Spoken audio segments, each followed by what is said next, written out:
सावन special की एक और वीडियो में आपको स्वागत है। आप मेरा देख रहे हैं चैनल वॉक एंड टॉक। मैं हूं आपके साथ आयुष। तो जिस तरह से महादेव से जुड़ी तरह तरह की जो वीडियोस आपके सामने मैं लेकर आ रहा हूं, उसमें एक और वीडियो है। जिस तरह से आप सभी जानते हैं कि भगवान शिव, भगवान शंकर एक ही हैं, लेकिन इनके नाम कई हैं। आखिर ये जो नाम है इनका, महादेव, भोलेनाथ, ये जो अलग अलग इनके नाम है, आखिर कैसे पड़े? तो इसमें से जो दो महत्वपूर्ण नाम जो हैं, महादेव और भोलेनाथ, ये नाम आखिर इनके कैसे पड़े, चलिए आपको बताते हैं। महादेव नाम, महादेव का अर्थ होता है देवों के देव, महादेव, है ना। महादेव वो इसलिए हैं क्योंकि हमारे महादेव सभी के हैं, है ना। जिनका कोई भी नहीं होता ना, उनके भी। आप जैसे बाकी भगवान देखें, विष्णु जी देखें, चाहे और भी भगवान देखें, विष्णु जी के जितने अवतार हुए हैं, कृष्ण जी, राम जी और बाकी सारे अवतार जो हुए हैं, तो हर एक अवतार मनुष्यों के या फिर और सारी चीज़ों के हुए हैं, मतलब जीव जंतुओं के भी हैं। लेकिन हमारे जो महादेव हैं वो उनके भी हैं जिनका कोई नहीं होता। समझे आप? मेरे कहने का अर्थ है कि अब रावण किसकी पूजा करता था? महादेव, ठीक है। ये जितने जितने जहरीले तरह के जो जीव जंतु होते हैं, ये किसके हैं? महादेव के। ये भूत पिशाच और ये सब जो कहे जाते हैं आत्माएं, किनकी हैं? महादेव की। तो इनको जिनको कोई अपनाता नहीं है ना, उनको भी हमारे महादेव अपना लेते हैं। तो इसीलिए वो देवों में देव महादेव हैं। आप जितने भी बड़े बड़े धुरंधर देखें, जितने बड़े बड़े राक्षस देखें, ये सब किनकी शरणों में पहुँचे और वहाँ जाके पहुँचे और उनको वरदान मिल गया। किसने दिया? महादेव ने। तो इसीलिए वो देवों के देव महादेव कहे जाते हैं। ये तो रही महादेव की महिमा। आखिर भोलेनाथ नाम कैसे पड़ा? भोले का अर्थ जैसे आप सभी जानते हैं, जो बहुत ही मासूम हो, बहुत सीधे हो, बहुत कृपालु हो, वो महादेव के वो मतलब भोलेनाथ होते हैं, है ना।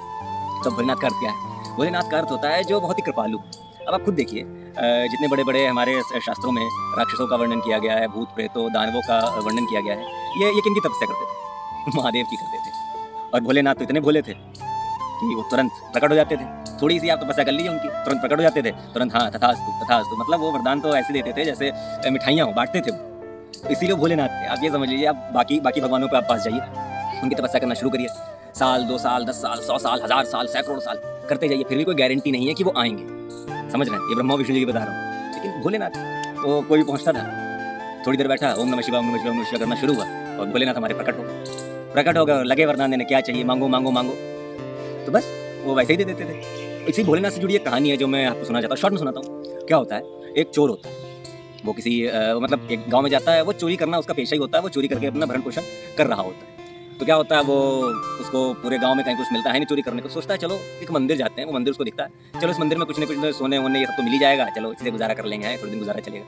तो लेकिन अब वहाँ पहुँचता है, देखता है मंदिर भोलेनाथ भाई, और देवी देवता का हो तो सोना मुकुट ये सब मिले भी। अब वहाँ उसको मिला क्या? बेल पत्र, धतूरा, भांग, ये सब मिला।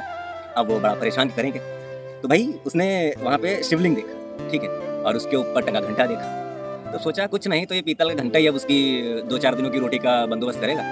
तो क्या करता है, वो वहाँ पे पूरा का पूरा भगवान के ऊपर ना, शिवलिंग के ऊपर पैर रखता है और चढ़ जाता है। लगता है घंटा उतारने। हाँ, जैसे घंटा उतार रहा होता है, भगवान प्रकट हो जाते हैं। ये भोलेनाथ की बता रहा हूँ कि वो मतलब इतने कृपालु हैं, उन्हें लगता है कि मतलब सारी दुनिया इतनी अच्छी है, समझ रहे हैं। तो वो प्रकट हो जाते हैं, कहते हैं मांग क्या मांगना है। अब वो डर जाता है, कहता आप कौन है? कहता है कि आप यहाँ कैसे, आप कौन है? भगवान कहते हैं जिस पे खड़े हो मैं वही हूँ। मतलब अरे मतलब मैं ही शिव हूँ, मैं ही भोलेनाथ हूँ, मैं ही महादेव हूँ, मांगो क्या मांगते हो? अब वो चोर बड़ा सा पका जाता है कि यार मैं तो इनके ऊपर पैर रख के चढ़ा हुआ था, तो ये कह रहे हैं वरदान मांगो। तो भैया वो कहते हैं हाँ मांगो। अरे यहाँ मैं भगवान भोलेनाथ जो होते हैं वो कहते हैं कि यहाँ जितने लोग आते हैं, फूल चढ़ाते हैं, है ना, ये बेल पत्र चढ़ाते हैं, जल चढ़ाते हैं, शहद चढ़ाते हैं, लेकिन दोस्त तुम पहले मिले हो जिसने पूरे के पूरे तुम ही चढ़ गए मुझ पर। अब आप सोचिए, तो वो चोरी करने की इरादे चढ़ाता है, लेकिन भगवान महादेव ने, भोलेनाथ ने उसके अंदर की वो क्या ऐसी चीज़ देख ली, उसको वरदान देने लगे। तो भाई वो चोर कहता है कि भगवान ऐसा वरदान दीजिए कि अब जिंदगी भर कभी चोरी ना करनी पड़े। तो वो तथास्तु कर देते हैं और उसका जीवन सफल।